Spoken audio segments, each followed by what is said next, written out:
দেখেছেন এই ব্যারিস্টার সুমন কত বড় শয়তান হতে পারে? তার মাথায় যে কত রকমের ফ্যাচ আছে এটা একটাবার ভেবে দেখুন। সে মানুষের ইমোশন নিয়ে কিভাবে খেলা করে দেখুন।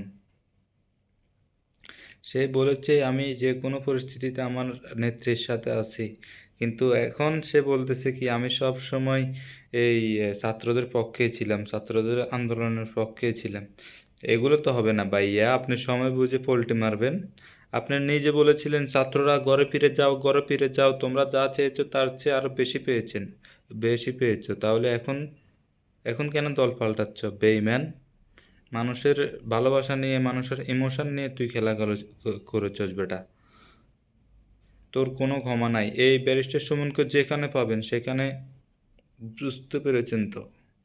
এই ব্যারিস্টার সুমন হচ্ছে অনেক বড় দালাল আওয়ামী লীগের। সে এমনভাবে কথা বলে যেন তার মধ্যে কোনো ভেজালে নেই। সে খুবই সাধু একজন মানুষ, কিন্তু যে আওয়ামী লীগ করে সে কখনো সাধু হতে পারে না। হ্যাঁ, আমি মানতেছি একটা সময় আওয়ামী লীগের অনেক অনেক সাপোর্ট ছিল, এখনও কিছু মানুষ আছে যারা আওয়ামী লীগকে মন থেকে নিঃস্বার্থভাবে ভালোবাসে, আমি বিশ্বাস করি। কিন্তু আওয়ামী লীগ এমন একটা দল হয়ে গেছে বর্তমানে শেখ হাসিনার নেতৃত্বে, যে এখানে দুর্নীতিবাজরা ছাড়া অন্য ভালো মানুষ থাকতে পারে না আমি মনে করি।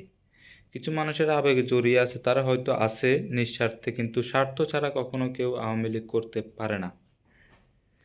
আওয়ামী লীগ দালাল হইছ সুমন, এখন দল পাল্টাইতেছ, হ্যাঁ? এটা হবে না। এই ব্যারিস্টার সুমন শয়তানের বাচ্চা এখন দল পাল্টিয়ে ছাত্রদের পক্ষে কথা বলতেছে। সেই কয়দিন আগে বলেছে যে ছাত্ররা ঘরে ফিরে যাও। দেখছেন কত বড় শয়তান? এক মুখে দুই কথা বলে।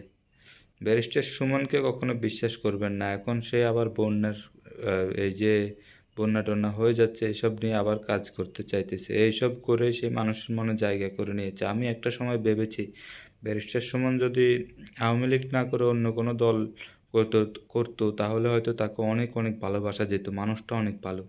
কিন্তু এখন আমার সম্পূর্ণ ধারণা ভুল। এটা হচ্ছে আওয়ামী লীগের দালাল। এই ব্যারিস্টার সুমনকে কখনো কেউ বিশ্বাস করবেন না।